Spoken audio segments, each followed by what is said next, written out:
Kabanata 1781. Isang posibilidad. Tumango si Tyr na nag-iisip habang sinasandal niya ang kanyang baba gamit ang kanyang kamay. Lolo, sinundan ka rin ni Xavian sa sinaunang martial arts world pagkaalis mo sa bahay.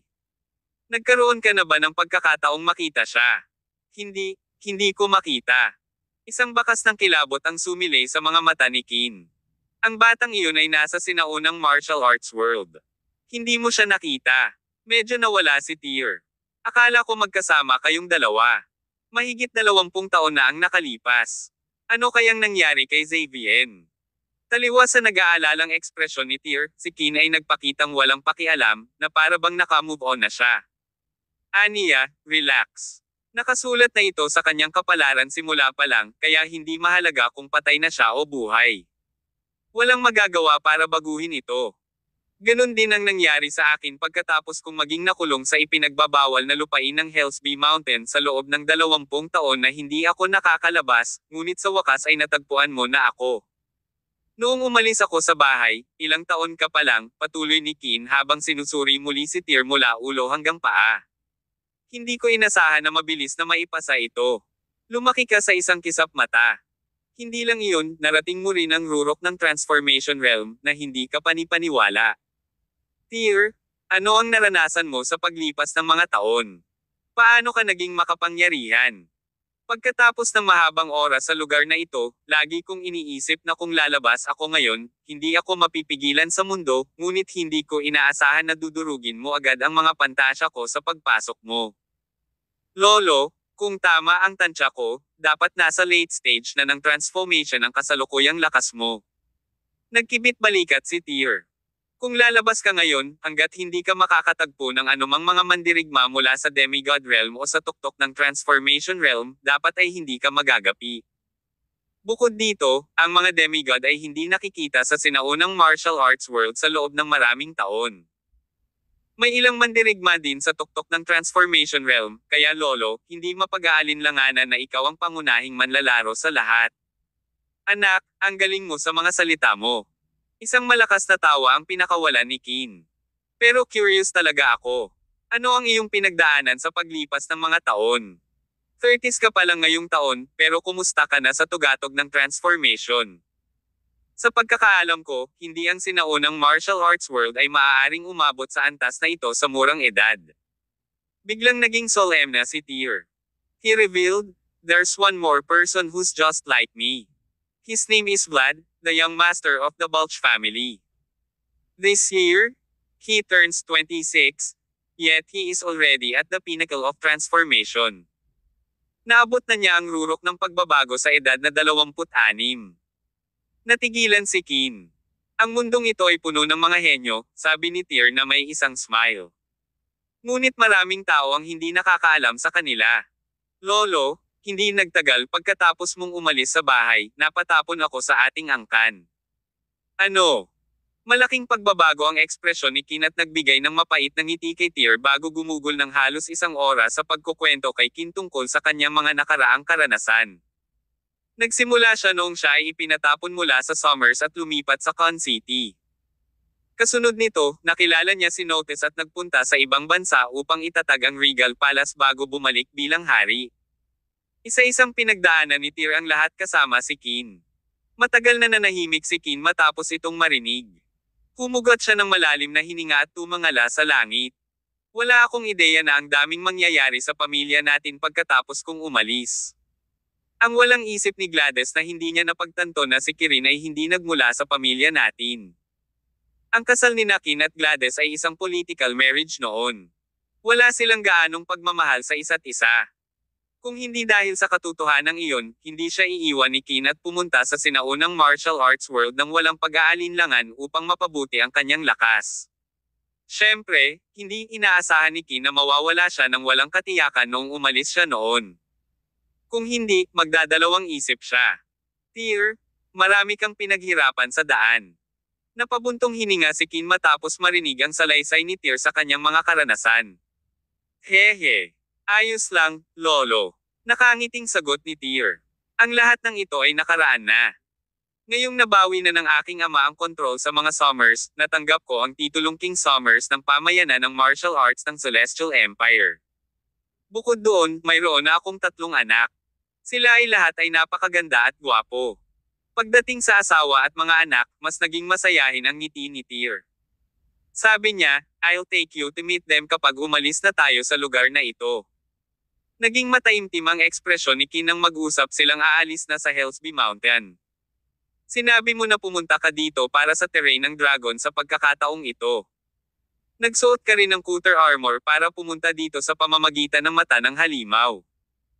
Gayunpaman, pagkatapos naming makapasok, gumugol kami ng maraming taon sa paghahanap ng isang paraan upang makalabas, ngunit hindi namin mahanap ang isa. Tyr, may paraan ka ba para makaalis dito? Dapat may daan palabas, sabi ni Tyr pagkatapos ng maikling paghinto. Ayon kay Senior Belisarius ng Dragon Squad, ang locus yung ito ay dapat na isang enchantment na naiwan ng mga sinaunang Diyos, ngunit ang kapangyarihan ng enchantment na ito ay lubhang hamina sa paglipas ng panahon. Kung maaari akong maging isang demigod sa pagkakataong ito sa pamamagitan ng terrain ng dragon, ako dapat ay magagawang basagin ang enchantment na ito hanggang sa kaunti, at makakaalis na tayo. Ang lupain ng dragon. Hindi sinasadya ni Kin na tumingin sa tuktok ng bundok sa di kalayuan at sinabing, kamakailan lang, may mga bear na madalas na lindol na nagaganap dito. Tuwing gabi, isang gininto ang ulap na hugis dragon ang mag-iipon sa itaas ng tuktok ng bundok doon. Nandoon dapat ang lupain ng dragon na iyong binanggit. I see. I have a book of wonders with me. It's called the Song of the Empire, sabi ni Tyr sabay tango. May kakayahan itong i-absorb ang terrain ng dragon at gamitin ito para sa sarili kong layunin. Hinikayat ako ni Senior Belisarius na pumasok sa enchantment. Nais niyang makapasok ako sa demigod realm sa pamamagitan ng pagkuha sa terrain ng dragon. Sabi ni Kin, maganda kung talagang magiging demigod ka. Nagkataon lang na gabing-gabi sa oras na iyon, ang zenith na malayong taluktok ng bundok ay napapaligiran ng mga gintong ulap, na kalaunan ay nagtagpo sa hugis ng dragon, gaya ng inilarawan ni Kin. Sa loob ng 12-dosenang kilometro sa labas, lahat ay nalanta. Makatuwirang isipin na ang espiritu ng dragon sa loob ay sumisipsip ng lahat ng mga diwa nito, ngunit hindi ko inasahan na ang lahat ng nasa loob ay hindi maaapektuhan. Sagot ni Kin, isa lang ang posibilidad. Anong uri ng posibilidad? Tanong ni Tyr. Ang lupa sa ilalim ng ating mga paa ay konektado lahat sa terrain ng dragon, kaya wala itong epekto dito, paliwanag ni Kin.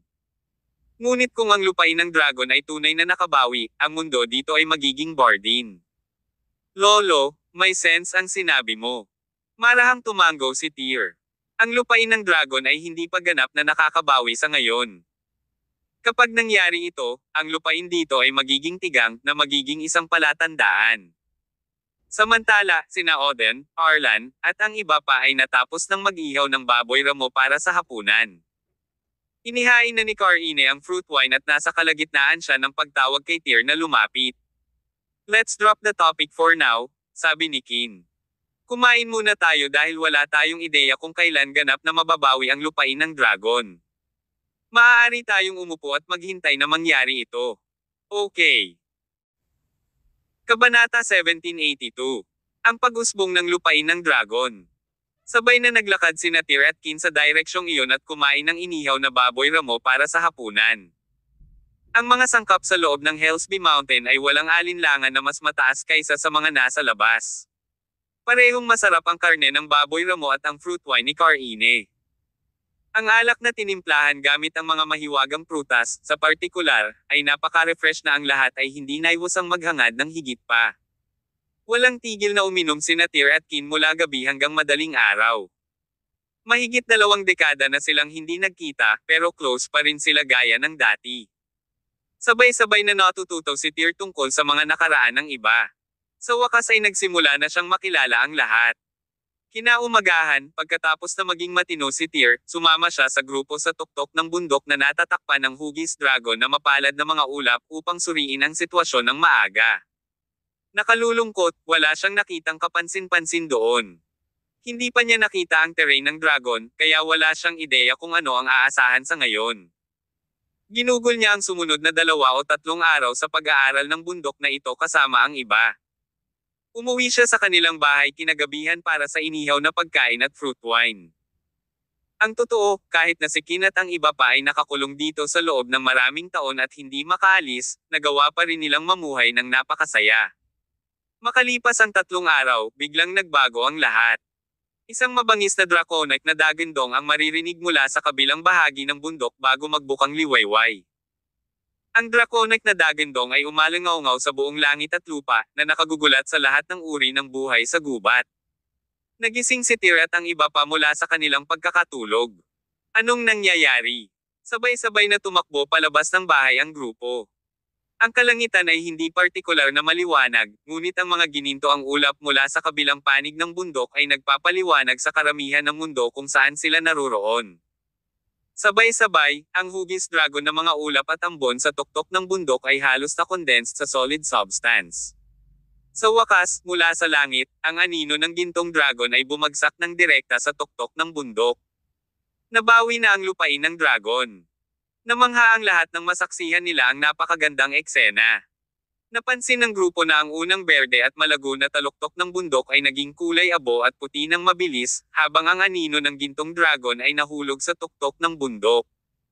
Nakapagtataka, ang kulay abo at puting taluktok ng bundok ay kahawig ng isang imahe na nagmumula sa isang monochromatic, makalumang larawan. Nagulat ang lahat. Anong nangyayari? Napaka-unreal ng lahat, parang panaginip lang. Agad na ipinaliwanag ni Tyr, bago mabawi ang lupain ng dragon sa labas ng Hellsby, nalanta ang lahat ng mga bulaklak at mga halaman sa radius na 12-dosenang milya. Nangyari ito dahil naubos na ng lupain ng dragon ang kakanyahan nito sa pamamagitan ng pagsipsip. Dahil ang locus yung ito ay napakalapit sa kalupaan ng dragon, lumilitaw na nasipsip nito hindi lamang ang kakanyahan ng lupa, kundi pati na rin ang lahat ng iba pa rito. Sa loob ng ilang minuto, ang monotone ay lumipad patungo sa kinaroroonan ng grupo, ang bilis nito ay patuloy na tumataas. Mabilis na nalanta ang mga damo sa gilid ng burol sa kanilang harapan. Pagkatapos, sa lupa, lumitaw ang mga siksik na bitek. Ang lahat nito ay naging walang buhay matapos ang kulay ay naging kulay abo at puti, na para bang ito ay isang patay na sona. Umalis ka! Napansin ng grupo na ang lupa sa ilalim ng kanilang mga paa ay nagsisimulang maging kulay abo at puti, kaya't sila ay nagsimulang umatras ng isa-isa. Sa kabutihang palad, hindi nagtagal ay natuklasan nila na ang kalupaan ng dragon ay hinigop lamang ang kakanyahan ng swerte sa ilalim ng lupa. Ang lahat ng nabubuhay na nilalang ay hindi naapektuhan, na nagpagaan sa pakiramdam ng grupo pansamantala. Sa loob ng maikling panahon, naging monochromatic ang buong lugar. Hinigop ng kalupaan ng dragon ang kakanyahan ng luntiang gubat malapit sa hideout ng grupo, na nagpatuyo sa gubat ng makulay at mayayabong na mga kulay nito. Ano ito? Parang may bumbilya na umilo sa itaas ng kanyang ulo, mabilis na tumakbo si Tyr sa kakahuyan. Tyr, anong ginagawa mo? Si Kin at ang iba ay mukhang tuliro, ngunit hinabol pa rin siya ng mga ito. Ginawa ni Tyr ang lahat ng kanyang lakas sa puntong ito at ginawa ang 9 steps to disorientation. Ang kanyang anyo ay naging isang kidlat, at mabilis niyang hinabol ang pangyayari hanggang sa kakahuyan. Sa huli, nalampasan niya ang bilis ng pangyayari. Dumaan si Tyr sa gubat, ang mga puno sa paligid ay nalalanta at gumuho sa bilis ng liwanag hanggang sa maging kulay abo at puti. Pakiramdam ni Tyr ay nakikipagkarera siya sa oras. Kasabay nito, ang lahat ng uri ng mga ibon at hayop sa gubat na ito ay tila natakot sa pangyayari. Nagkagulo sila sa kagubatan na ito. Sa harap niya ay isang lugar na puno ng mahiwagang mga puno ng prutas na namumunga ng mahiwagang bunga. Tumakbo siya ng mabilis hanggang sa makakaya niya patungo sa isa sa mga mahiwagang puno ng prutas, niyakap ang puno at hinaila ito ng malakas. Biglang hinaila ni Tyr ang mahiwagang puno ng prutas, na halos 3 metro ang taas, mula sa lupa habang iniiwan ang lahat ng mga ugat nito na buo. Nang makita ni Kin at ng iba pang nakahabol sa kanya ang eksena, nagulat silang lahat. Tyr, anong ginagawa mo? Lolo, bilasan mo at tulungan mo akong hilahin ang mga punong ito para hindi ma-absorb ng terrain ng dragon ang essence nila. Sigaw ni Tyr kay Kin at sa iba pang katabi niya habang patuloy na hinihila ang mga puno sa lupa. Ang mga mahiwagang puno ng prutas na ito ay maaaring karaniwan dito, ngunit ang mga ito ay hindi mabibili sa sandaling i-export natin ang mga ito sa lugar na ito. Ang aking mga kasama sa Regal Palace ay lubhang nangangailangan ng mga mahiwagang prutas na ito. Ang aking organisasyon ay maaaring tumaas bilang isang nangungunang aso sa loob ng 3 taon kung magagawa natin. Kunin ang mga punong ito ng prutas at itanim ang mga ito. Nagulat si Kin at ang iba pang grupo sa sinabi ni Tyr. Sila ay lubos na humanga sa mabilis na pag-iisip ni Tyr. Pagkatapos ng lahat, ginawa niya ang mahirap na paglalakbay para lamang makuha ang lupain ng dragon. Noong unang nagsimula ang anomalya, hindi siya nagmadaling pumunta sa tuktok ng bundok upang isagawa ang kanyang pangunahing misyon. Sa halip, inuna niyang iligtas ang mahiwagang mga puno ng prutas mula sa pagsipsip ng dragon terrain. Sa isang paraan, ang kanyang mga aksyon ay hindi nakapagsalita sa lahat. Bilisan mo. Walang dapat sayangin. Hindi na nagdalawang isip si Kin at ang iba pa nang mapansin ang pangyayaring papalapit sa kanila mula sa malayo. Tumakbo sila patungo sa mahiwagang mga puno ng prutas at magkasunod na niyakap ang mga putot.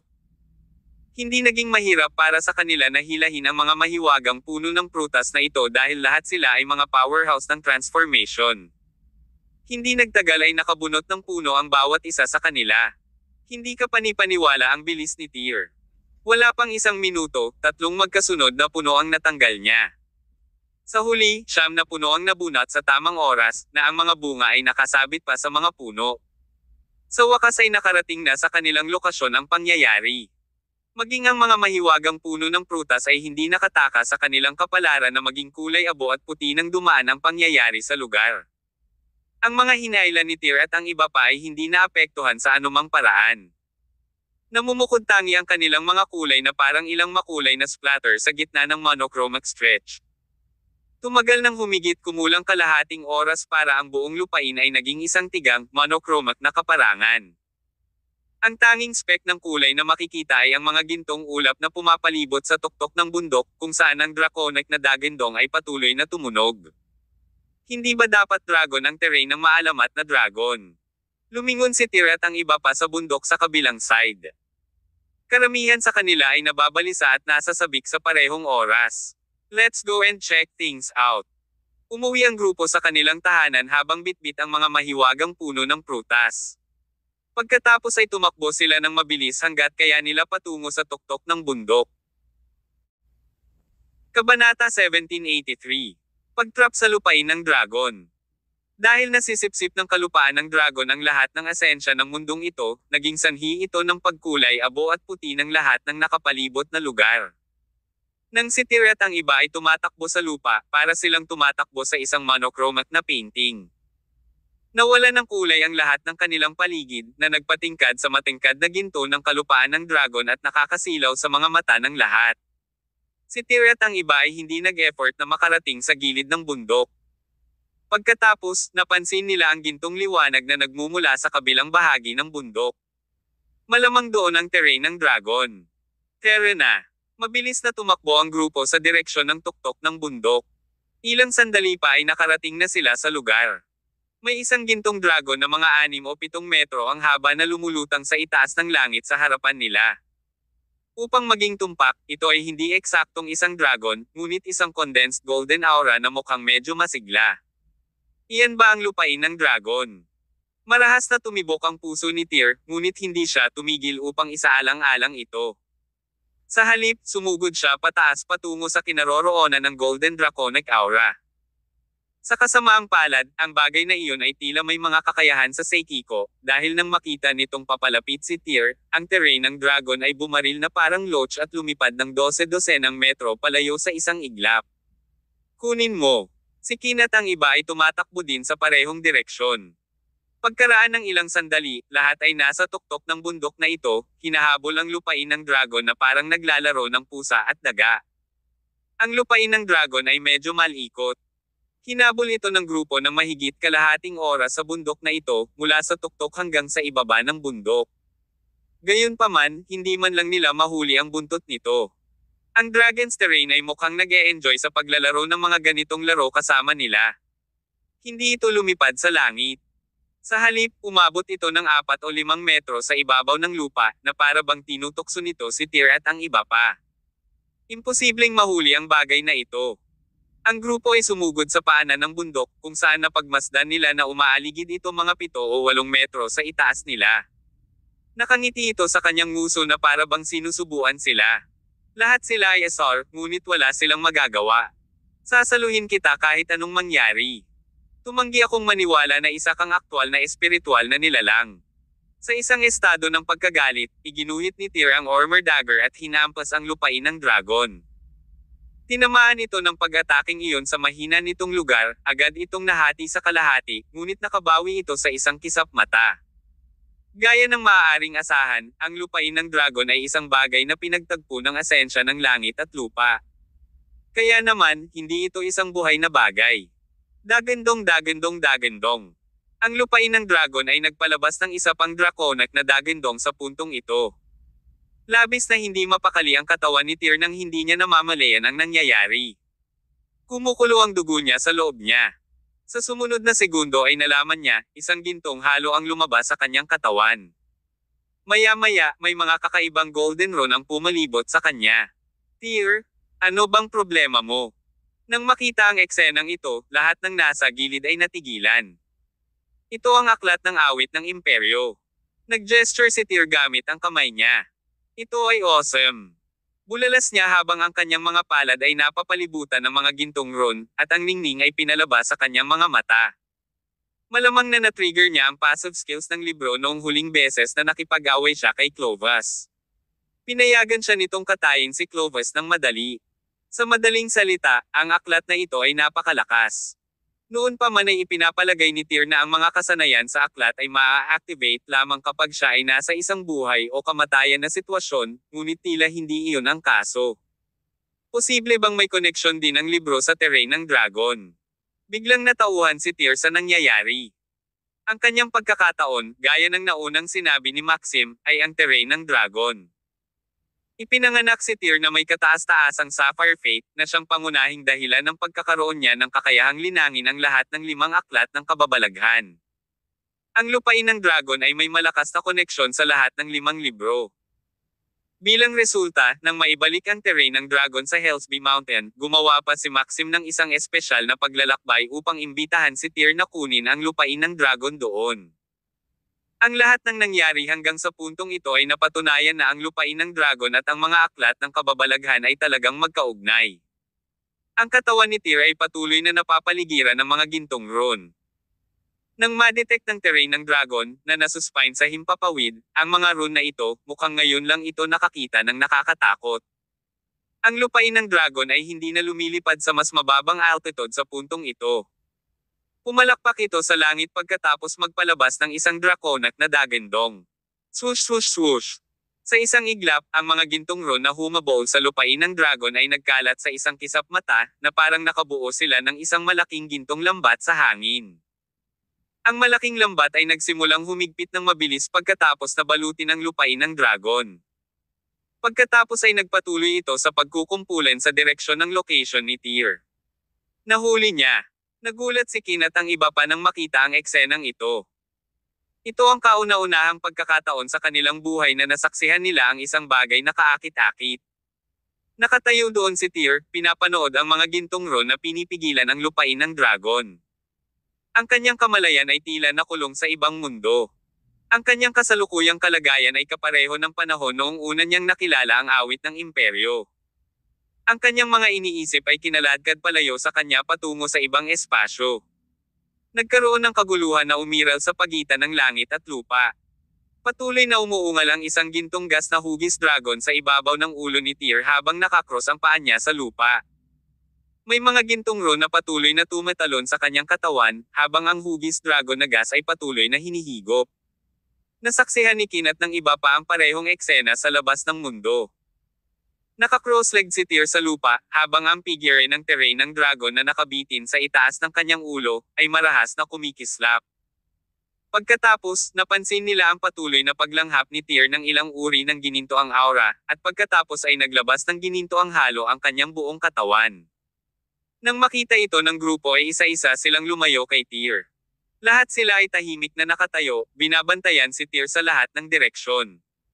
Sabay-sabay, sa paanan ng Hellsby Mountain, sa harap ng mata ng halimaw. Halos 3 araw nang nasa mata ng halimaw si Tyr sa puntong ito. Si Silas at ang iba pa ay nanatili rito pansamantala. 3 araw na, pero walang gumagalaw sa ilalim ng mata ng halimaw. May nangyari ba kay Tyr? Hinawakan ni Green Dragon ang isang tabako sa kanyang kamay at nagsalita sa tono ng pag-aalala. Stop jinxing. Can't you just say something nice? Kinastigo ni Tanya habang nakatingin sa Green Dragon. Walang magawa ang Green Dragon, ngunit sa kaibuturan niya ay hindi siya sigurado sa susunod na mangyayari. Nagsimulang umikot muli ang mata ng halimaw sa eksaktong sandaling iyon. Pagkatapos, isang gintong liwanag ang nakitang nag-spray mula sa mata ng halimaw. Anong nangyayari? Nang makita ito ng mga ahente ng Dragon Squad, tumakbo sila patungo sa mata ng halimaw at tinitigan ng mabuti. Nabuhay muli ang lupain ng dragon. Mataimtim na sabi ni Silas. Talagang senyales ito na nakabangon na ang lupain ng dragon. Nagkatinginan ang grupo. Lahat ay sabik na sumisid sa mata ng halimaw at alamin. Biglang, isang malaking grupo ng mga tao ang mabilis na humakbang patungo sa kanila mula sa isang kalapit na lokasyon. Nagsisimula ng manumbalik ang lakas ng lupain ng dragon. Bilasan ninyo at ihanda ang inyong mga sarili, lahat. Kabanata 1784. Puwersahang pumasok sa mata ng halimaw. Si Vlad ay nakasuot ng gintong baluti na ganap na bumabalot sa kanyang buong katawan. 36 na armored warriors ang nakatayo sa likuran niya. Ang lahat ng mga individual na ito ay mga mandirigma ng transformation na tinipon ng pamilya Balch pagkatapos gamitin ang bawat bit ng kanilang mga mapagkukunan. Ang kailangan lang nilang gawin ay bumuo ng isang hedge formation upang tulungan si Vlad sa pagdaan sa mata ng halimaw ng madali, kaya pinapayagan siyang pumasok sa Hellsby upang makuha ang terrain ng dragon. Ang mga Balch ay lumilitaw na ginawa ang lahat sa oras na ito upang tumulong sa paggawa ng isa pang demigod para sa pamilya. Sino ka at anong ginagawa mo dito? Nang makita ng mga ahente ng Dragon Squad si Vlad at ang kanyang grupo na tumatakbo patungo sa mata ng halimaw, pinigilan nila ito kaagad. Umalis ka sa daan ko. Tila naramdaman ni Vlad ang muling pagkabuhay ng lupain ng dragon sa oras na ito, kaya't ang kanyang pagkainip. Nang makita niyang may hamarang sa kanyang daraanan, wala siyang pakialam kung sino yun o kung saan sila nanggaling. Ang gusto lang niyang gawin ay sumugod ng marahas ng buong lakas. Silas, Green Dragon, at iba pa ay patungo sa kanilang direksyon. Nandito ba si Young Master Balch para sa terrain ng dragon ng Hellsby Mountain din? Tanong ni Silas. Ang dragon terrain ng Hellsby Mountain ay hindi exclusive sa Dragon Squad, tama ba? Materay na sagot ni Vlad. Sinusubukan ba ng iyong squad na pigilan ako sa pagpasok sa Hellsby Mountain? Hahaha. Tumawa ng malakas si Silas pagkarinig nito. Young Master Balch, ano ang pinagsasabi mo? Ang terrain ng dragon ay isang bagay na natural na nabuo ng langit at lupa. Siyempre, hindi lang ito pag-aari ng aking squad. Obviously, hindi kami kwalipikadong pigilan ka sa pagpasok sa Hellsby. Bundok at pagkuha ng lupain ng dragon. Gayunpaman, dapat kong ipaalala sa iyo na kung gusto mong pumasok sa Hellsby Mountain sa oras na ito, dapat kang dumaan sa mata ng halimaw. Kung wala kang cutter armor, natatakot akong dumaan sa malahalimaw na lava sa ilalim ng mata ng halimaw ay magiging mahirap. I don't think Dragon Squad need to be worry about this. We have our own method. Wala sa mood si Vlad na ipagpatuloy ang pakikipag-usap kay Silas at sa iba pa. Napansin niya ang ginintoang liwanag na sumibol mula sa mata ng halimaw na naging mas nakakasilaw, kaya mabilis siyang sumugod at ang iba pa niyang grupo. Orkestra ang porma sayon. Isang ungol ang kumawala sa mga labi ni Vlad. Pagkatapos ay iniunat niya ang kanyang mga kamay, pinapayagan ang kanyang panloob na lakas na dumaloy palabas. Ang lahat ng 36 na mandirigma ng transformation sa likod niya ay nagsimulang bumuo ng mga taktika ng pag-stack ng tao sa parehong oras. Sa huli ay nakabuo sila ng isang spherical na hugis na nakapalibot kay Vlad sa gitna. Ang bawat mandirigma ay nakasuot ng Pretium armor. Ginamit nila ang lahat ng kanilang panloob na lakas upang lumikha ng isang protection na globo at ibinalot ito sa paligid ng bola ng tao. Boom! Nang mapunta ang bola ng tao sa nakakapasong mata ng halimaw, isang lava wave na ilang metro ang taas ang tumalsik. Ano ito? Green Dragon, Black Turtle, at ang iba pa ay hindi napigil ang mapasigaw nang masaksihan nila ang eksena. Ang mga ganitong pamamaraan ay talagang umiiral. Ang mga ahente na iyon ay lumipat sa napakabilis na bilis patungo sa mata ng halimaw. Malinaw nilang naririnig ang mga hiyawan na nagmumula sa loob ng mata ng halimaw sa puntong ito, ngunit mabilis na nawala ang mga tunog. Ang mga taong iyon ay dapat na lumubog sa ilalim. Nagbilang ako kanina, at 36 sila sa kabuoang minus Vlad. Isa pa, lahat sila ay transformation warriors, nag-aalalang sabi ni Tanya, ang kanyang matulunging sarili na nakuha ang maliit na detalye. Panginoon ko, nasisiraan na ba ng bait ang mga Balkays? Hindi sila nasisiraan, ngunit handa silang ipagsapalaran ang lahat. Huminga ng malalim si Silas at nagpaliwanag. Bagaman ang Balkays ay isa sa mga creed ng sinaunang martial arts world, ito ay ganap na lampas sa kanilang limitasyon upang mangalap ng 36 na transformation warriors ng sabay-sabay. Ang operasyong ito ay maihahambing sa pagtsipong sa pamana ng buong pamilya sa pagtulong kay Vlad sa pagiging isang demigod. Ang Vlad na iyon, kahit na nasa 20s na siya, ay nasa tuktok ng transformation, nakasimangot na sabi ni Tanya. He wields enormous power. Malalagay ba sa panganib ang kaligtasan ni Tyr kung sasabak siya sa napakaraming powerhouses sa pagkakataong ito? Sa napakaraming transformation warriors na nagsisilbing pawn ng pusa ni Vlad, hindi marami sa kanila ang makakaligtas sa pagdaan sa mata ng halimaw, sabi ni Silas na umiling. Ang kakayahan ni Tyr na makuha ang lupain ng dragon ay ganap na nakasalalay sa kanyang sariling kapalaran. Si Vlad ay napalibutan ng hedge formation na nabuo ng 36 na mga mandirigma ng transformation noong panahong iyon. Pawis na pawis si Vlad. Patuloy na umalangaw-ngaw sa kanyang tainga ang hiyawa ng mga mandirigmang iyon. Nasaksihan pa niya ang ilang pamilyar na mandirigma na nasawi sa harap ng kanyang mga mata bilang resulta ng kaagnasan ng malahalimaw na lava.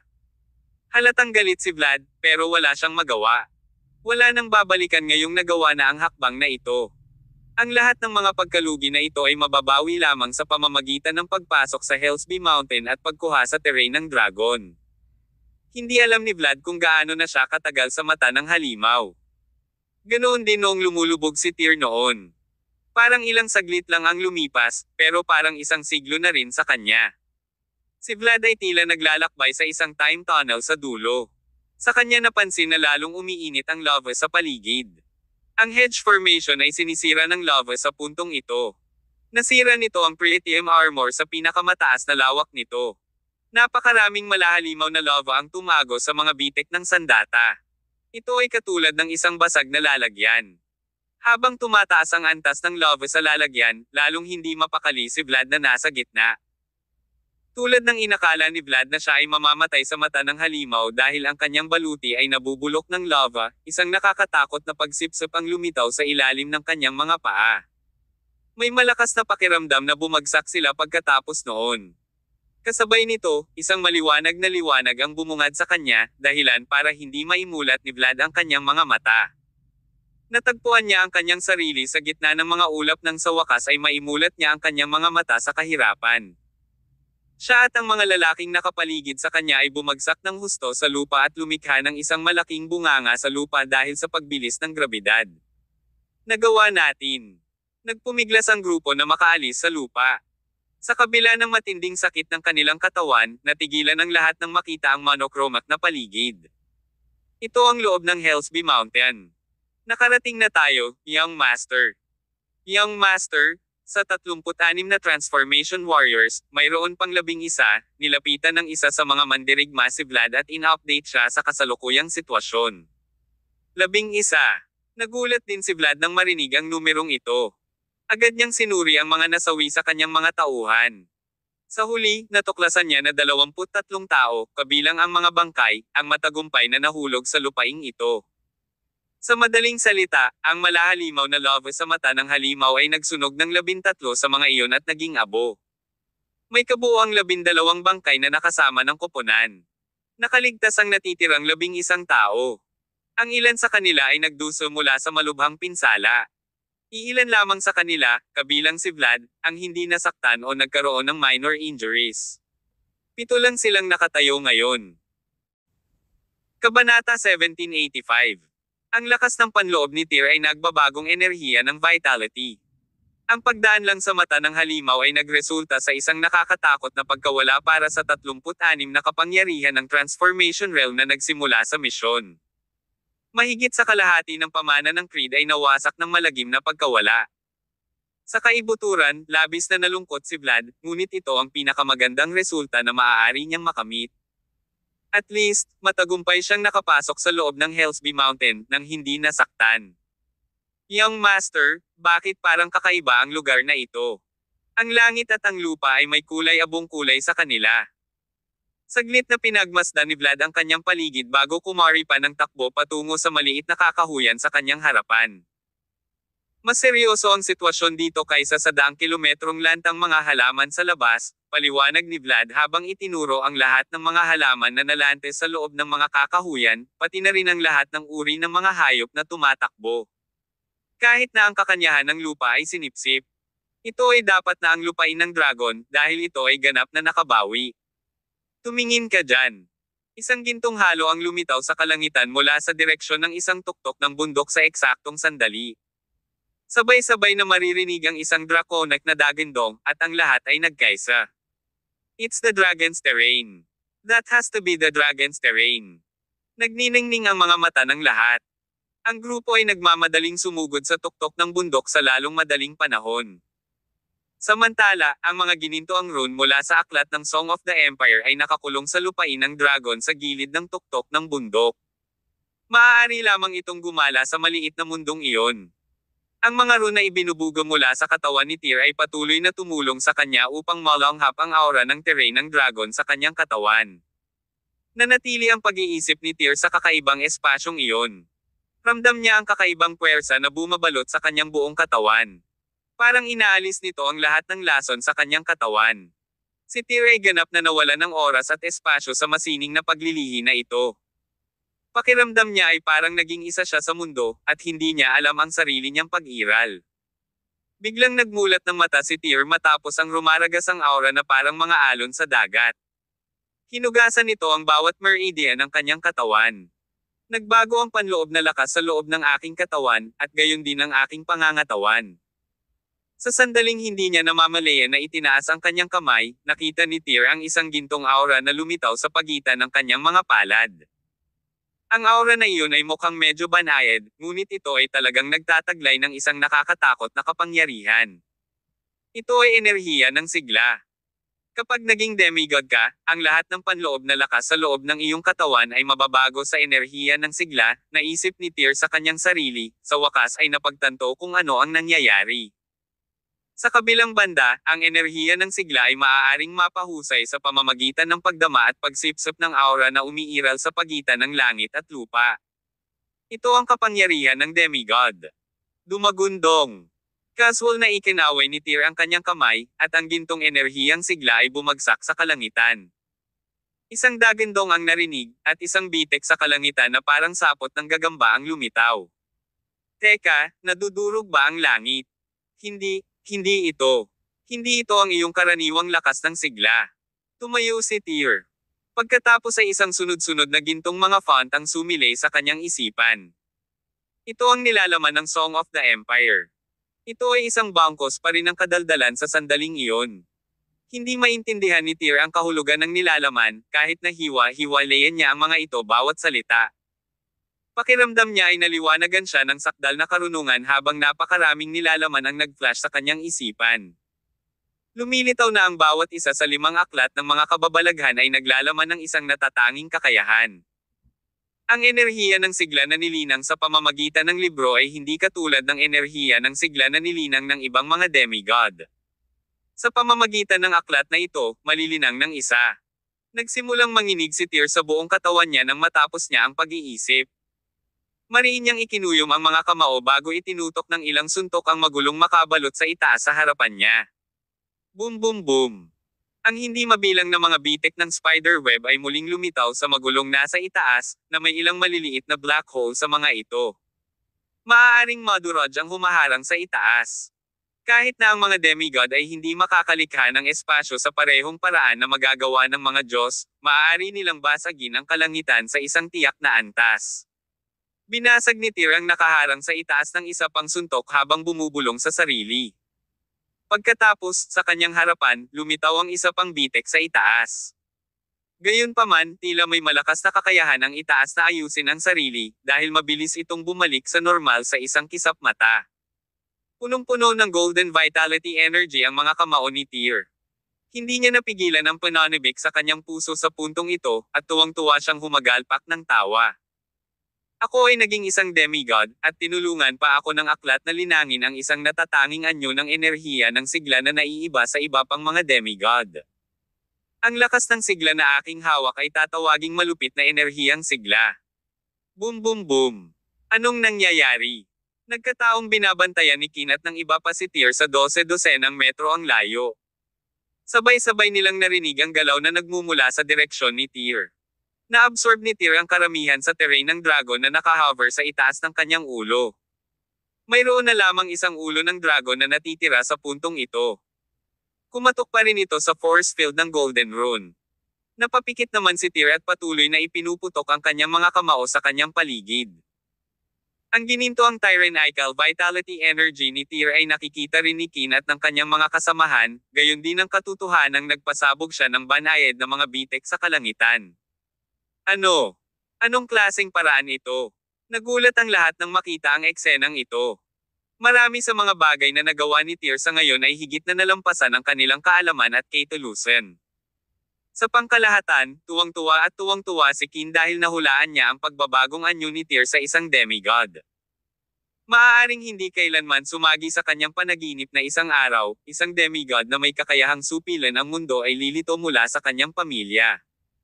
Sa tiyak na sandaling ito, isang malaking bilang ng mga hayop ang tumakbo patungo sa kanilang lokasyon mula sa direksyon ng gubat. Anong nangyayari? Nang maramdaman ang biglaang paggalaw, ang mga ekspresyon ng lahat ay nagbago ng husto. Itinaas ni Harlan ang flute sa kanyang kamay at hinaipan ang instrument. Maya-maya, may nakitang puting fox na tumatakbo palapit sa kanya. Pagkatapos, ibinaba ni Harlan ang plote at marahang hinaplos ang ulo ng fox ng ilang beses. Nakataas ang ulo ng hayop sa takot. Matagal bago muling naging masunurin ang Sorrow. Dahil maaaring gamitin ni Harlan ang Beast Taming Ballad upang kontrolin ang mga hayop na ito, maaari rin siyang makipag-usap sa kanila sa simpleng paraan. Maya-maya ay nagdilim agad ang ekspresyon ni Harlan. Anong problema? Nang makitang nawala ang ekspresyon ni Harlan, sabay na tanong ni Kin. Once again, some outsiders have broken into this place. They seems to be very powerful. Nagulat ang lahat sa balita. Sabi ni Kin na nakakunot ang noo, nasa kritikal na sandali si Tyr ng pagpasok sa demigod realm, kaya hindi natin dapat hayaang may mang-istorbo sa kanya. Kung hindi, ang mga kahihinatnan ay hindi maiisip. Ang mga pumasok mula sa labas ay dapat na parating din para sa terrain ng dragon. Pigilan natin sila. Okay. Ang grupo ay sumugod sa kakahuyan ng mabilis hanggat maaari ng walang pag-aalinlangan. Hinaipan muli ni Harlan ang Beast Taming Ballad habang sila ay sumugod. Sa ilalim ng manipulasyon ng himig na ito, ang mga hayop na orihinal na tumatakbo sa paligid ay lumingon sa kanilang direksyon at sumunod sa kanila na tumatakbo sa kakahuyan. Si Vlad at ang kanyang mga kasama ay naglalakad sa tigang na kagubatan noong mga oras na iyon. Tumigil ka! Si Vlad, na namamahala sa grupo, ay biglang nagtaas ng kamay at napatigil sa puntong ito. Kabanata 1786. Pigilan mo sila. Lumipat ang tingin ng lahat sa harap. Nakita nila ang isang pulutong ng mga halimaw na patungo sa kanila. Bawat isa sa mga hayop na ito ay may mabangis na tingin sa kanilang mga mata. Sinuntok nila si Vlad at ang iba pang parang agresibo nang magkita sila. Ano ang nangyayari sa mga halimaw na ito? Bakit nila kami biglaang inatake? Stop bombarding me with questions. Just get rid of them and keep moving forward. Dahil ang bawat miyembro ng grupo ay isang transformation warrior, wala silang problema sa pakikitungo sa mga mabangis na hayop na ito. Ang bawat isa ay naglunsad ng sunod-sunod na pag-atake, walang humpay na pinapatay ang mga hayop sa lugar. Gayunpaman, ang mga halimaw na ito ay nagpatuloy sa pag-atake sa kanila mula sa harapan. Imposibleng patayin silang lahat ng sabay-sabay. Habang nag-aaway sila, mas maraming mga hayop ang sumunod sa kanila. Ano ito? Anong nangyayari? Hindi nagtagal ay may nagmura ng malakas. Ang bilang ng mga hayop na dumating sa kanila ay walang katapusan, gaano man sila kalakas, hindi nila malutas ang sitwasyon. May mali. Tumigil ulit si Vlad. May hawak siyang mahabang espadang hugis dragon sa kanyang kamay. Sa isang kisap mata, nilaslas niya sa kalahati ang isang halimaw na humahampas sa kanya. Ang mga ugat ng kanyang mga tainga ay marahan na kumikibot, at narinig niya ang tunog ng isang plote na dumating sa hindi kalayuan sa unahan. Ito ang halimaw na nagpapaamo ng balad mula sa Confederacy of the Spirits.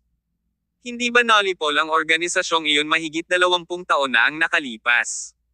Bulong ni Vlad, may kakaibang ngiti sa gilid ng kanyang bibig. Paano makikita dito ang Beast-taming balad ng organisasyong iyon? Bilang tagapagmana ng mga Balch, si Vlad ay sinanay hindi lamang bilang isang paparating na demigod, kundi pati na rin bilang susunod na patriarch ng kanyang pamilya. Dahil dito, nagkaroon siya ng mahusay na pag-unawa sa sinaunang martial arts world. Nang marinig ni Vlad ang kantang ito, agad niyang nakilala kung saan ito nanggaling. Mabilis na ibinato ni Vlad ang kanyang mahabang espada sa kanyang katawan, nilaslas ang mga halimaw na sumugod sa kanya. Ang kanyang anyo ay nagbago sa isang stream ng liwanag na bumaril pasulong. Matapos makipaglaban sa kanyang 140 o 50 metro sa unahan, muling nagpakawala si Vlad ng isa pang hampas mula sa kanyang espada. Bilang resulta, ang napakalaking espadang iyon ay kuminang sa lupa, at ang pag-atake ay mabilis na inilunsad patungo sa harapan. Buzz off. Samantala, naramdaman ni Kinat ng kanyang mga kasamahan ang nakakatakot na enerhiya ng talim na dumarating sa kanila. Nagsimula silang kumalat sa paligid ng isa-isa. Malaki ang pagbabago ng ekspresyon ni Harlan sa gitna ng pag-ihip ng kanyang plota. Ang enerhiya ng talim ay dumating bago siya sa isang iglap. Maliwanag, ang pag-atake ay nakatutok sa kanya. Huli na para umiwas si Harlan sa eksaktong sandaling ito. Subconsciously, itinaas niya ang plote sa kanyang kamay upang harangan ang enerhiya ng talim. Snap! Ang plote ay nabasag ng lakas ng talim na may malutong na tunog. Samantala, lumipad siya pabalik ng 7 o 8 metro. Isang bibig ng dugo ang bumulwak mula sa kanyang bibig pagkalapag niya. Wow! Ang lakas ng blade energy. Bumagsak si Harlan sa damuhan. Siya ay nagkaroon ng impresyon na ang lahat ng kanyang mga panloob na organo ay malubhang naapektuhan. Hindi na niya kayang tugtugin ang Beast-taming balad dahil nawasak na ang plote sa kanyang kamay. Nang walang manipulasyon ng Beast-taming balad, ang mga hayop ay tumakas pabalik sa ligaw sa lalong madaling panahon. Sabay-sabay na binaligtad agad ni Vlad at ng kanyang mga tauhan ang sitwasyon. Sa puntong ito, sa wakas ay nagkaharap ang dalawang grupo. Harlan, okay ka lang. Sumugod si Kin at ang iba pa para tulungan si Harlan na makabangon sa lupa sa lalong madaling panahon. Si Harlan ay nagluwa ng isa pang subo ng dugo, isang madilim na ekspresyon sa kanyang mukha. Malaking problema tayo, sabi niya. Ang taong iyon ay isang mandirigma sa tuktok ng pagbabago. Si Kin at ang iba ay mukhang gulat na gulat. Sino kayo? Lumapit na sa kanila si Vlad kasama ang kanyang grupo ng Transformation Warriors habang nagtatanong sa mababang tono. Nauna nang sinabi ni Tyr kay Kin ang tungkol kay Vlad, ang young master ng pamilya Balch. Nang makita niya ang binatang ito ay nahulaan na ni Kin ang pagkakakilanlan ni Vlad. Kailangan natin silang pigilan kahit anong mangyari. Si Kin at ang grupo ay nanirahan sa isa't isa sa mahigit 2 dekada, at sinumpa ang magkapatid na may iba't ibang apelyido. Mas matibay ang kanilang samahan kaysa sa magkapatid na dugo. Ngayon, sinadya ni Kin na ipagsapalaran ang lahat para protektahan ang kanyang apo. Naturally, ang mga sinumpaang kapatid niyang iyon na suportahan si Kin. Young Master, ang terrain ng dragon ay nasa ibabaw ng bundok na iyon. Lumapit kay Vlad ang isang mandirigma ng pamilya Balch. Tiningnan niya ang kakaibang phenomena sa kabilang bahagi ng bundok, at sinabi, dapat kang pumunta kaagad sa lupain ng dragon. Iwanan mo na lang yung mga taong humaharang sa daan mo papunta sa amin. Okay. Itinaas ni Vlad ang kanyang espada at walang pag-aalinlangan na tumakbo patungo sa direksyon ng bundok. Kung gusto mong makalampas dito, dumaan ka muna sa akin. Isang mahinang ungol ang pinakawalan ni Kin at gumawa ng sword thrusting gesture gamit ang kanyang kamay. Ilang blade energies ang bumalot sa kanyang katawan na halos kaagad. Si Kin sa una ay isang swords master. Ang kanyang mga kasanayan ay umabot sa pagiging perpekto pagkatapos niyang sumulong sa transformation realm. Napabuti niya ng husto ang kanyang lakas sa pamamagitan ng pagkain ng mga mahiwagang prutas pagkatapos pumasok sa Hell's Bee. Bilang resulta, maaari na niyang gamitin ang kanyang panloob na lakas para maging blade energy, dahil malapit na siya sa huling yugto ng transformation. Swoosh swoosh swoosh! Itinaas ni Kin ang kanyang sandata at nagpakawala ng ilang blade energies kay Vlad. Napakunot-noo si Vlad at binasag ang ilang blade energies ng sunod-sunod gamit ang hugis dragon na espada sa kanyang kamay. Pagkatapos ang kanyang figure ay naghiwa-hiwalay sa ilang mga after image na sinisingil kay Kin. Mabilis na umiwas si Kin, ngunit umindayog pa rin sa kanya ang espada ni Vlad. Mabilis na umatras ang matanda, naramdaman na lamang niya ang pag-ikot ng kanyang dugo sa kanyang mga ugat. Kasabay nito, sa likod nilang dalawa, ilang mandirigman ni Balch ang nakipaglaban din kay Harlan at sa kanyang mga kasamahan. Sa pangkalahatan, ang grupo ni Harlan ay may mataas na kamay sa mga tuntunin ng lakas, ngunit ang mga Balch ay may mas malaking bilang ng mga tao sa kanilang panig. Bilang resulta, ang bawat isa sa grupo ni Harlan ay kailangang sumabak sa dalawang mandirigmang Balch sa kanilang sarili. Tumagal ng halos 3 minuto ang laban. Ang mga Balch ay ganap na nasira sa linya ng depensa ng grupo ni Harlan. Sina Arlan at Emre ay pinatay ng isang alyansa ng magkasalungat na puwersa. Sina Harlan, Karine, at Oden, ay nakaligtas sa pagsalakay, ngunit lahat sila ay malubhang nasugatan. Sa kabilang banda, sa taas ng burol, nanatiling nakalubog si Tyr sa kamangha-manghang kaharian na iyon. Naabsorb niya ng buo ang lupain ng dragon noon.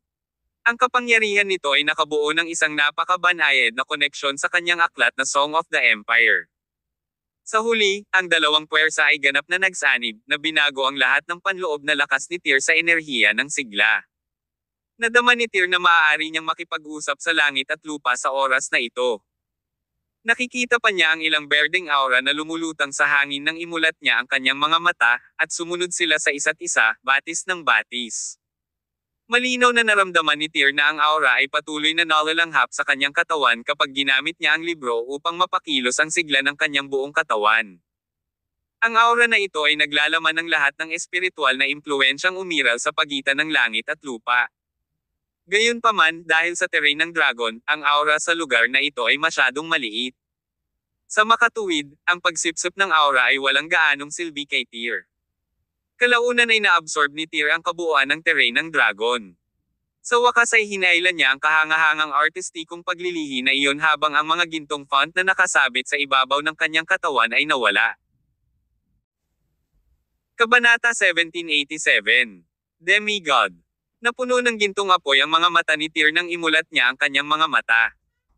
Kasabay nito, ang surge ng vitality energy sa loob ng kanyang katawan ay nagbigay sa kanya ng perception na siya ang pinakamakapangyarihang nilalang sa planeta.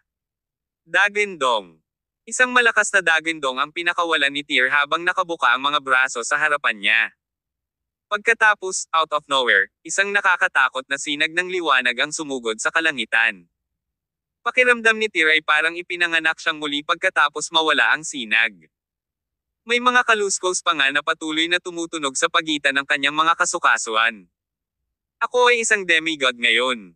Naikuyom ng mahigpit ni Tyr ang kanyang mga kamao. Bui bui bui. Ang mga gintong agos ng kuryente ay dumaloy sa kanyang katawan. So, ito ang ibig sabihin ng pagiging demigod. Bulalas niya habang nakapikit at huminga ng malalim. Isang makapangyarihang nilalang na bumabalik sa orihinal na kalikasan ng isang tao. Isang taong maaaring makipag-ugnayan sa langit at lupa. Sinasabi ng alamat na mayroong realm of gods above the demigods. Gayunpaman, ang mga gods ay extinct for a very long time. Isa na akong pinakamalakas sa mundo ngayong isa na akong demigod. Pagkababa ng boses, hinugot ni Tyr ang armor dagger mula sa kanyang bulsa. Nakakasira ng burol. Kahit nahawak niya ang armor dagger, hindi maisip ang kapangyarihan na kayang ilabas ni Tyr. Ang pang-apat na paggalaw ng Seven Blade Form ay Shattering Heel. Napagtanto ni Tyr na magagawa lang niya ang mga galaw mula sa Seven Blade form kapag naka-advance siya sa Demigod Realm, at pagkatapos niyang matanggap ang mana na ito mula sa Blade Hero. Natural na kayang gamitin ni Tyr ang walang kapantay na pagsabog na ito ngayong naging demigod na siya. Kaya lang, isang gintong blade glow ang nahulog mula sa langit at nahati ang tuktok ng bundok. Basag.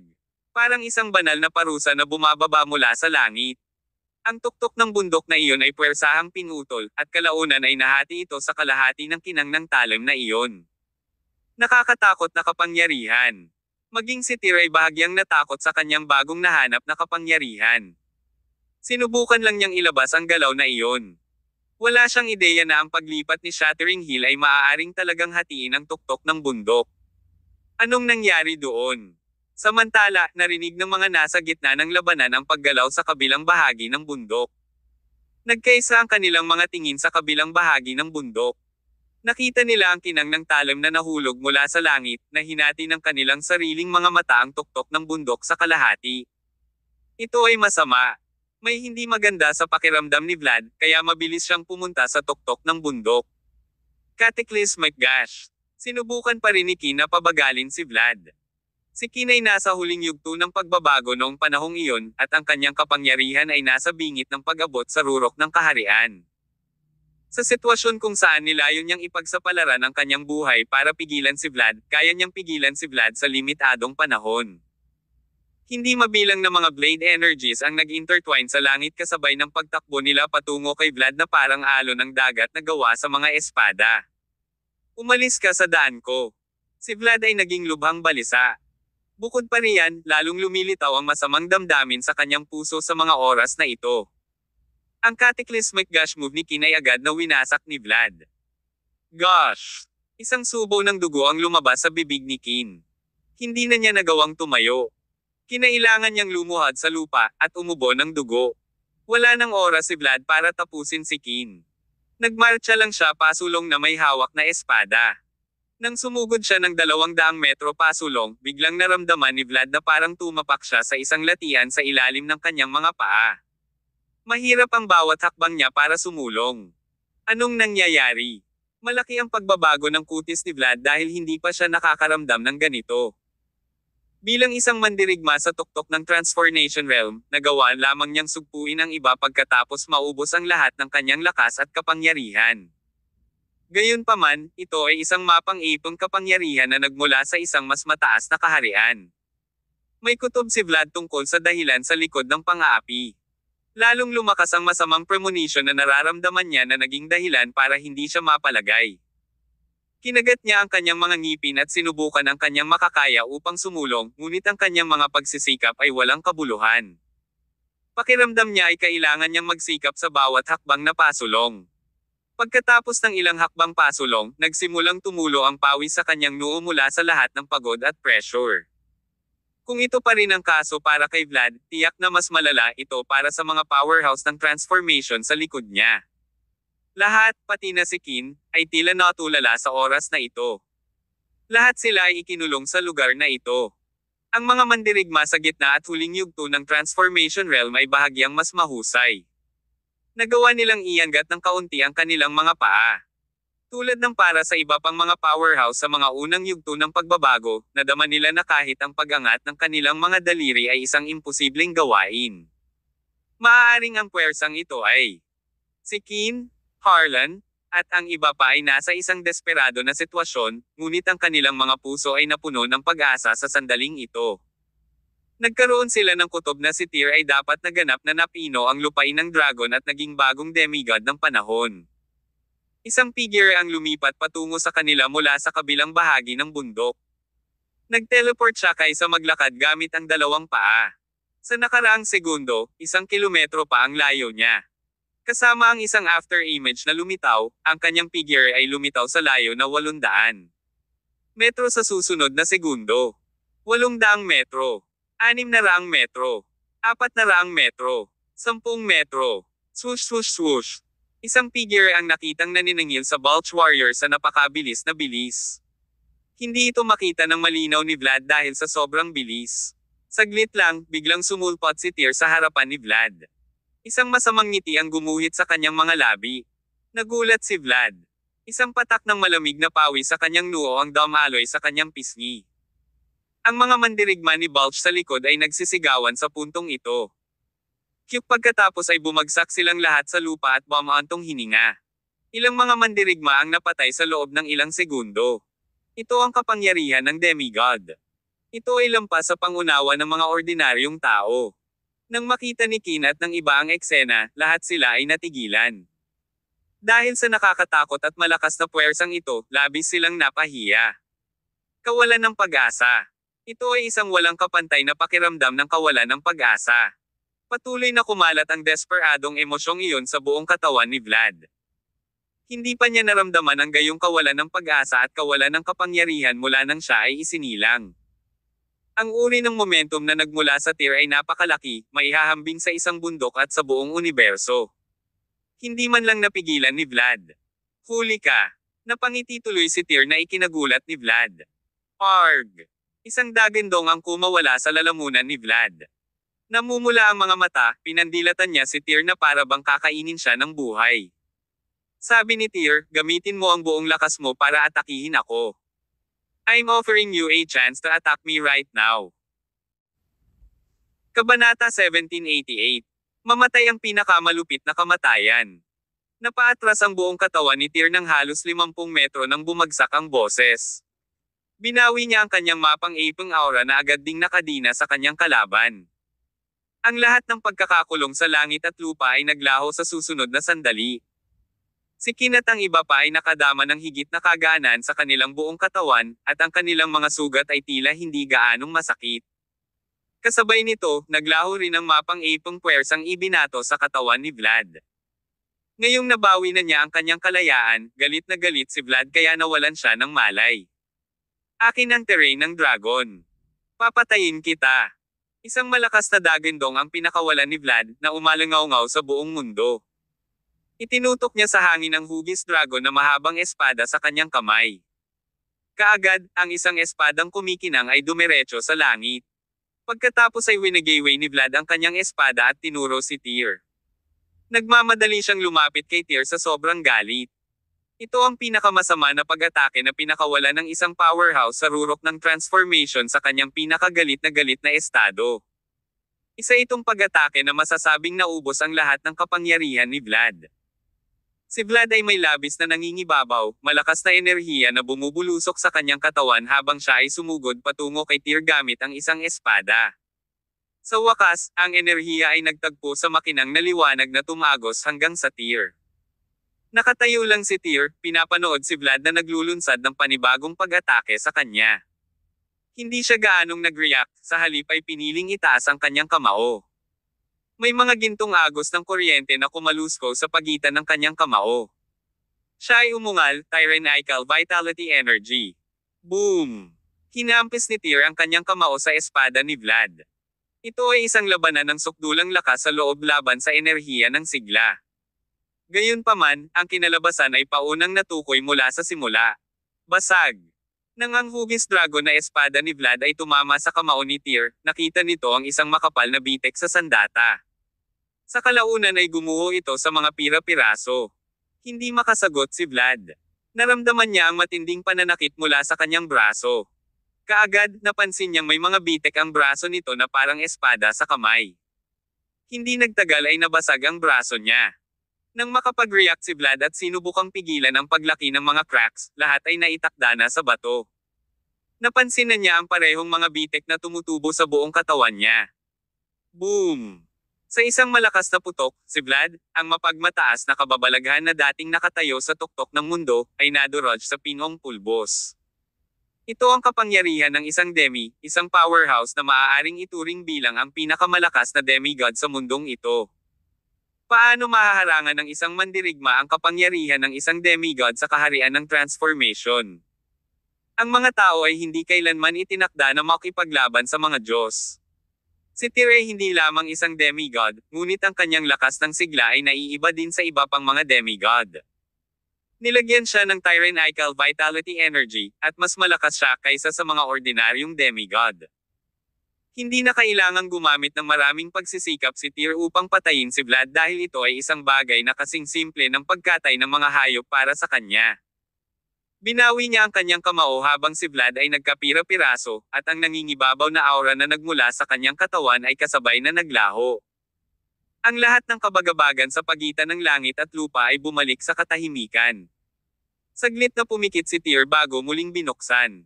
Lolo. Nagmamadali siyang lumapit kay Kin at sa iba pa. Marahas na kumirot ang puso ni Tyr habang pinagmamasdan ang mga taong ito na dumaranas ng malubhang pinsala. Napatay sa labanan ng iyong Lolo Arlan at Lolo Enra, at wala silang buhay na kamag-anak sa labas ng mundo.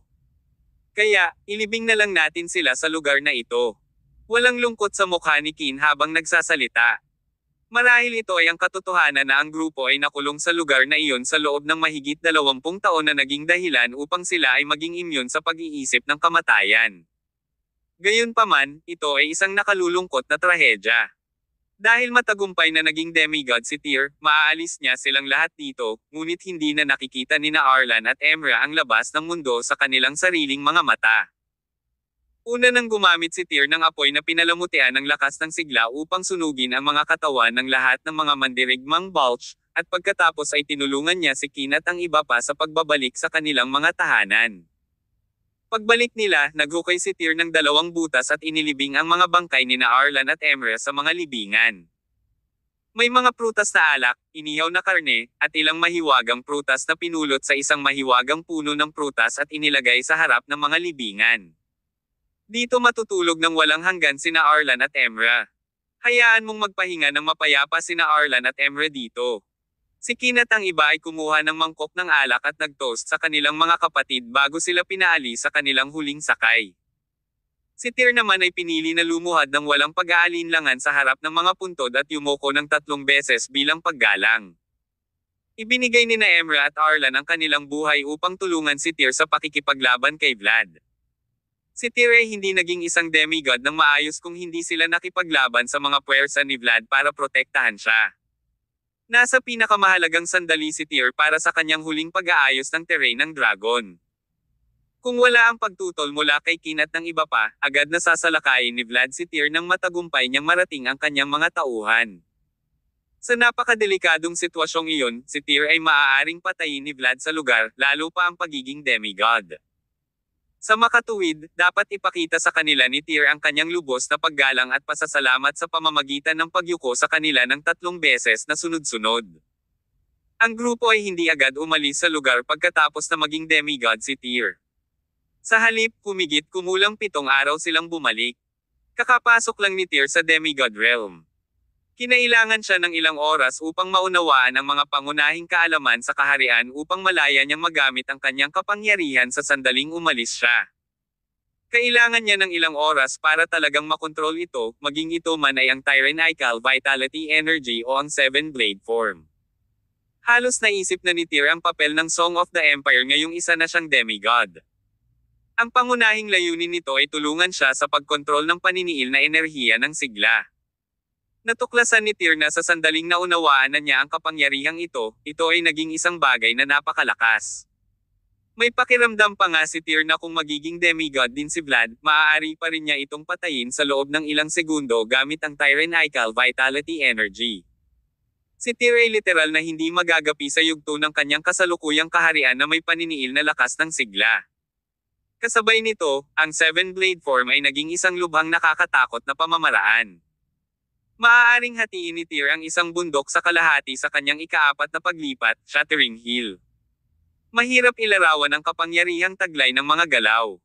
Sinubukan din ni Tyr na gawin ang natitirang 3 galaw ng 7-Blade form sa panahong ito.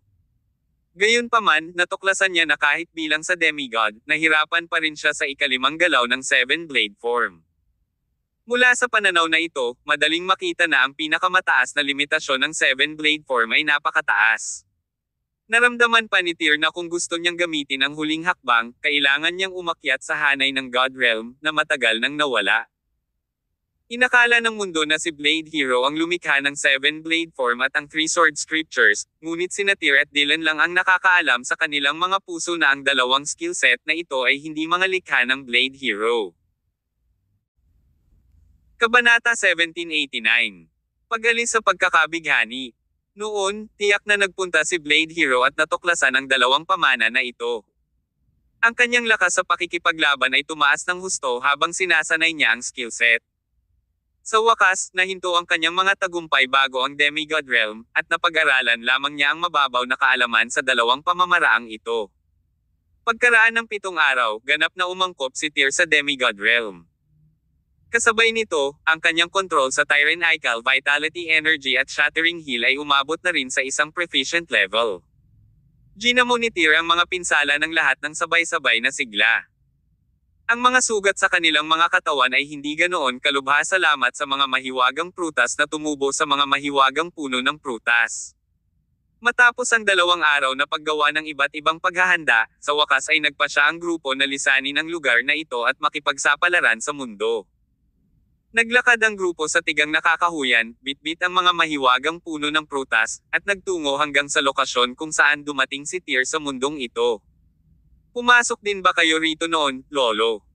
Nakatingin sa madilim na langit sa unahan, itinukod ni Tyr ang kanyang baba gamit ang kanyang kamay at nag-iisip na nagtanong. Sabi mo nahulog ka sa langit, paliwanag ni Kin sabay tango. Pero hindi tayo pareho. Naalala ko na may slope doon noong una akong pumasok. Naaalala rin natin ang isang kuweba sa harap ng slope pagdating dito. Dinala ako sa kuweba papunta sa espasyong ito, ngunit nang akop isang ay tumingin sa likod, ito ay ganap na nawala. Iyon ang magiging pasukan ng enchantment. Naabot ni Tyr ang katayuan ng demigod. Lumilitaw na mayroon siyang espiritual na paggising tungkol sa iba't ibang mga paksa. Ito ay maaaring dahil sa epekto ng Song of the Empire. Sa anumang kaso, lumilitaw na siya ay may sariling karunungan sa kaalaman ng enchantment at formations. Siyempre, ang tinatawag na mastery ni Tyr ay hindi nagpapahiwatig na siya ay isang dalubhasa sa mga paksang ito, ngunit sa halip, siya ay may masusing pag-unawa sa mga ito. Ipinaliwanag niya, ayon sa alamat, ang mga sinaunang Diyos ay may kakayahang magbukas ng mga enchantment at lumikha ng mga espasyo. Ang espasyong kinaroroonan natin ngayon ay malamang na nilikha ng dating Diyos. Ito ay isang pinagpalang lugar na madalas na binabanggit sa mga aklat. Tyr, pwede ka bang magbukas ng space? Tanong ni Kin. Hindi ko kaya. Umiling agad si Tyr. Kahit na sinubukan ko ang aking makakaya, maaari kong magsabog ang espasyo at maging sanhi ng ilang mga bitek. Natatakot ako na ang mga Diyos lang ang makakagawa ng enchantment space. Kung hindi ka makapagbukas ng espasyo, hindi mo mapupunit ang enchantment. Paano tayo aalis dito? Nakakunot ang noo ni Karine habang nagtatanong. She looked quite worried at the same time. Matagal na ang enchantment sa paligid ng Hellsby Mountain, kaya siguradong mas mahina ang kapangyarihan nito kaysa dati, sagot ni Tyr. Nagsabog ako ng ilang black hole sa langit pagkatapos kong maging demigod, kaya ang espasyo sa loob ay tiyak na hindi kasing taibay ng espasyo sa labas. Ngayon na ako ay isang demigod, ayon sa teorya, maaari kong buksan ang isang lamat kahit na hindi ko mapunit ang espasyong ito. Gayunpaman, hindi tayo makakaalis kahit na ganap nating lansagin ang espasyo. Dapat nating tumpak na hanapin ang pasukan kung saan kayong lahat ay pumasok. Tumangala si Tyr sa langit pagkatapos sabihin iyon. Maaari siyang lumangoy sa mata ng halimaw gamit ang Cutter Armor kung siya ay nag-iisa. Sa kasamaang palad, hindi magawa ni Kin at ng iba pa, kaya kailangan nilang dumaan sa daanan kung gusto nilang umalis. Sabi ni Kin, naaalala namin ang tinatayang lokasyon. Pero hanapin natin ngayon. Okay. Ang grupo ay umasa sa kanilang mga alaala at hinanap ang lokasyon ng daanan kung saan sila pumasok sa espasyong ito noon. Halos 2 dekada na ang lumipas, kaya medyo nagulo ang kanilang mga alaala. Hinanap nila ang pasukan sa loob ng ilang oras, ngunit paulit-ulit nilang nahahanap ang maling lugar ng 3 beses na magkasunod. Matapos mapunit ni Tyr ang espasyo ng buong lakas, walang iba kundi isang walang katapusang black hole sa likod nito. Walang pasukan na makikita. Lolo, hindi na ako makakatagal pa kung ang susunod na lokasyon na mahahanap natin ay bust. Si Tyr, sa kanyang demigod power, ay maaaring magbukas ng lamat sa enchantment, ngunit nangangailangan ito ng maraming enerhiya sa bawat oras. Naubos na ni Tyr ang lahat ng kanyang kapangyarihan pagkatapos ng tatlong magkakasunod na pag-atake, na nangangahulugan na ang sigla ng enerhiya sa kanyang katawan ay nasa bingit ng pagkaubos. Kumain ka ng ilang prutas para makabawi sa nawalang lakas mo. Pumita si Karine ng ilang prutas mula sa isa sa mga mahiwagang puno at itinulak ito sa bibig ni Tyr. Mas maganda kung magtabi tayo ng kaunti, kumain lang si Tyr ng 3 prutas. Wala na siyang balak kumain pa, dahil ang mga prutas na natitira sa mga puno ng prutas ay lalong nagiging kaunti. Pagkatapos ng lahat, ang mga prutas na ito ay hindi na gaanong nagagamit kay Tyr, na umakyat sa demigod realm. Gayunpaman, magdudulot sila ng napakalaking benepisyo sa kanyang mga kasama sa Regal Palace. Ang plano ni Tyr ay ibalik ang mga prutas at ipamahagi sa kanyang mga kasama. Baka maaaring magkaroon ng Regal Palace ng ilan pang mga mandirigma ng transformation sa loob ng ilang araw kung gagamitin ang mga prutas na ito. Ang pamana ng organisasyon ay maihahambing sa mga creed ng sinaunang martial arts world sa oras na iyon, dahil doon siya ay ilalagay bilang kanilang personal na demigod. Naramdaman ni Tyr ang sigla ng kanyang katawan na muling nanambalik pagkatapos kumain ng 3 prutas. Samantala, tinitigan ni Kin ang 12-dosenang mga burol sa unahan niya at nag-isip ng matagal. Bukod sa kakahuyan, ang espasyong ito ay napuno ng iba't ibang burol. Dahil sa napakaraming burol, ang pagtukoy kung saan ang pasukan ay nasa maikling panahon ay napakahirap. Yung isa, iyon ang dapat. Bulalas ni Kin, sabay turo sa isang burol na tila ulo ng toro sa hindi kalayuan. Naalala kong lumingon ako sa likod ng papasok ako at sinabing ang gilid ng burol ay kahawig ng ulo ng toro. Halika, lolo. Tinitigan ni Tyr si Kin ng walang imak. Ganoon din ang sinabi mo tungkol sa burol na mukhang inkstone kanina. Subukan natin ito sa huling pagkakataon. Napangiti si Kin sa kahihiyan. If I'm still wrong, you can take a 2-day break. In any case, the entrance must be placed here. We're not in any rush. Sa pagkakataong ito, saglit ding nakatitig si Harlan sa burol na hugis ulo ng toro. Yung isa daw, pagsang-ayon niya. I think, I remember it as well. Ako din. Sandaling tumango ang lahat, sinabing lahat sila ay may mga alaala sa burol na hugis ulo ng toro. Nang maglaon, ang bawat isa sa kanila ay kumbinsido na ito ang lokasyon ng pasukan sa enchantment. Pinagkakatiwalaan ko kayong lahat sa huling pagkakataon. Tumayo si Tyr. Naglakad siya patungo sa balak na burol at tuluyang huminto sa harap nito. Tyrannical Vitality Energy. Muling damaloy sa pagitan ng mga braso ni Tyr ang mga gintong agos ng kuryente na iyon, pagkatapos ay kinuyam ni Tyr ang kanyang mga kamao at pinabagsak iyon sa isang lugar sa kanyang harapan. Basag-basag. Isang lamat ang lumitaw sa harap ng mga mata ni Tyr. Kasunod nito, 2 beses sumuntok si Tyr pagkatapos noon. Ang Tyranny Vitality Energy ay naging gusot sa isang kakilakilabot na kamauglo, at nagpunta sa isang magalit ng labis upang sirain ang hadlang ng espasyo na ito. Ang espasyo ay nabasag na parang salamin kaagad pagkatapos. Sinamantala ni Tyr ang pagkakataong iunat ang kanyang mga palad sa mga bitek sa madilim na espasyo bago ito marahas na pinaghiwalay. Crunch! Kabanata 1790. Jinx. Pinunit ni Tyr ang isang malaking lamat sa espasyo sa isang iglap. Sa pagkakataong ito, sa halip na isang walang katapusang black hole, may daanan sa likod ng butas na iyon. Ang daanan ay naliwanagan ng isang sinag ng liwanag mula sa labas. Nakita nila na umabot ito hanggang sa harapan. Ito na. Ito ang pangunahing pasukan ng enchantment. Sa wakas ay nakahinga ng maluwag si Tyr matapos makita ang daanang ito. Nang sumigaw siya, mabilis na hinablot ng iba ang mga mahiwagang puno at umakyat sa daanan. Mabilis na lumipat si Tyr sa punto kung saan siya ay naging isang after image at pumasok sa daanan pagkatapos gawin ito ng iba. Agad na isinara ang espasyo sa likod nila. Naging itim ang espasyo sa harapan nila pagkapasok nila. Pinitik ni Tyr ang kanyang mga daliri, at isang gintong apoy ang sumabog mula sa kanyang mga daliri na nagpapaliwanag sa daanan. Samantala, ang iba ay nakatingin sa mga dingding ng daanan. Ito nga ang daanan hanggang sa enchantment ng Hellsby Mountain. Nakapasok din tayo sa espasyong iyon sa pamamagitan ng channel na ito. Tingnan mo ang maraming rune na nakaukit sa mga pader na bato sa paligid. Noong una tayong pumasok, napansin din natin ang mga ron na ito. Nakahinga ng maluwag si Tyr nang marinig ito mula sa grupo. Tiningnan din niya ang mga ron na nakaukit sa nakapalibot na pader. Ang mga rune na ito ay nagbigay sa kanya ng kakaibang sensasyon, na parang hindi sila inukit sa dingding. Sa halip, sila ang sumusuporta sa mga pader. Kung ito ay tunay na isang enchantment space na binuksan ng mga sinaunang Diyos, kung gayon ito ay imposible para sa kanila na gawin iyon sa pamamagitan lamang ng pagpunit sa espasyo. Upang magtagumpay, kailangan nilang gumamit ng isang paraan upang i-embed ang mga espesyal na rune na ito sa espasyo. Nilakad ng grupo ang buong haba ng siping ito. Hindi nila alam kung gaano katagal silang naglalakad hanggang sa makarating sila sa isang dead end. Anong nangyayari? Huminto ang grupo at sinuri ang nakaharang na daanan sa unahan nila. Pagbaba ko, may kakaibang pangyayari sa mata ng halimaw, na naging sanhi ng pagbagsak ng daanan sa Hellsby, paliwanag ni Tyr.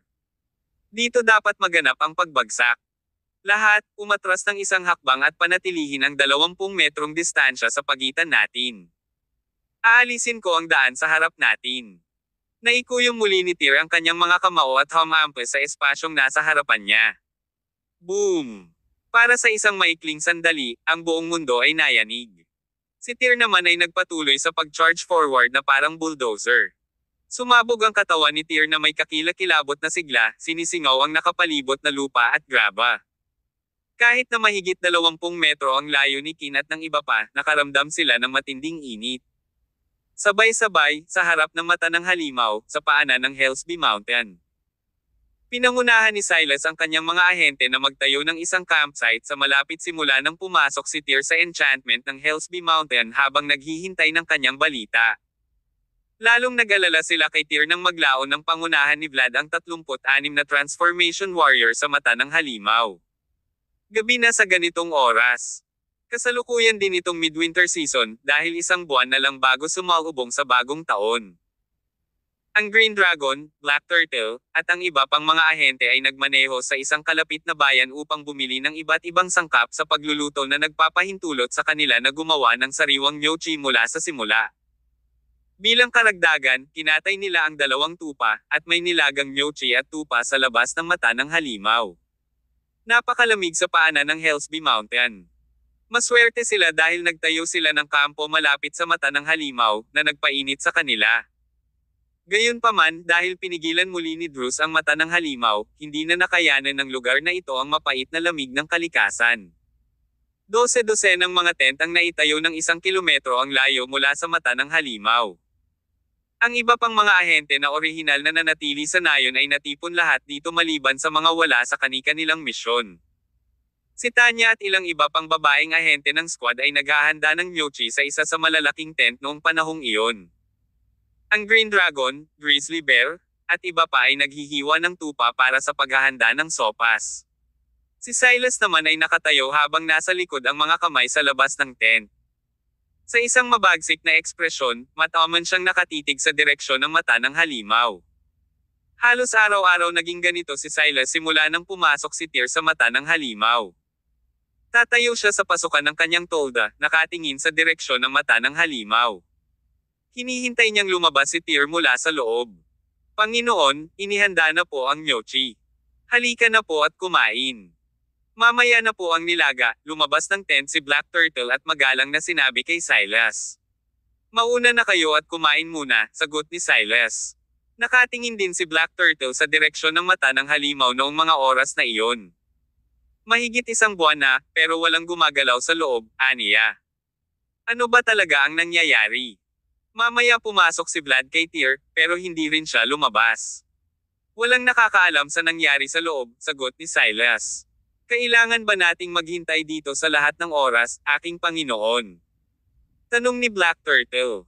Oo, patuloy tayong maghihintay dito, hanggang sa may magpakita. Sa anumang kaso, kailangan nating maghintay para sa isang resulta, sagot ni Silas. Paano kung sila? Sambit ni Black Turtle, hindi nangangahas na tapusin ang kanyang pangungusap. Hush, you jinx. Bulalas ni Silas habang nakatalikod at tinitigan siya ng masama. Hehe. Isang awkward na tawa ang pinakawala ni Black Turtle. Ilang beses niyang sinampal ng kamay ang sariling bibig. Tama ka, Panginoon ko. Puro walang silbi lang ang sinasabi ko. Let's go. Oras na ng hapunan. Hinawi ni Silas ang nyebe mula sa kanyang coat gamit ang kanyang kamay, bakit pakiramdam ko ang lamig-lamig kahit nasa tabi lang tayo ng mata ng halimaw. Sabi niya habang hinihimas ang mga kamay niya ng mariin. Kumain na ng gnocchi ang ilang ahente nang pumasok sila sa tent. Naghain din si Grizzly Bear ng isang plato ng gnocchi kay Silas. Ang malaking bakal na kaldero sa gitna ay nagsimulang kumulo sa puntong ito. Ang bango ng sopas ay nagsimulang kumalat sa lahat ng direksyon. Handa na ang nilaga, lahat. Sabay na tayong kumain. Dinala ng Green Dragon ang isang palayok ng hiniwang mutton kasama ang bakal na palayok ng kumukulong mainit na sabaw. Ilang ahente din ang nagdala ng ilang kahon ng alak sa tent. Midwinter ngayon, kaya determinado ang lahat na kumain ng maayos at magsaya. Isang malakas na ingay ang nagmula sa mata ng halimaw nang malapit ng ibuhos ng Green Dragon ang kaldero ng karne sa sopa spot. Hindi lang malakas ang kaguluhan, ramdam din ng lahat ang halatang panginginig kahit 1 kilometro ang layo. Dahil dito, natapon ang ilang nilaga mula sa palayok. Anong nangyayari? Nagulat ang lahat. Si Silas ang unang nagmamadaling lumabas ng tent at tumakbo patungo sa mata ng halimaw pagkaraan ng ilang sandali. May nangyari sa mata ng halimaw. Sumigaw si Silas at mabilis na tumakbo. Natigilan ng Green Dragon, Black Turtle, at ang iba pa nang marinig nila ito. Sinundan nila ang pangunguna ni Silas at sumugod ng mabilis hanggat maaari.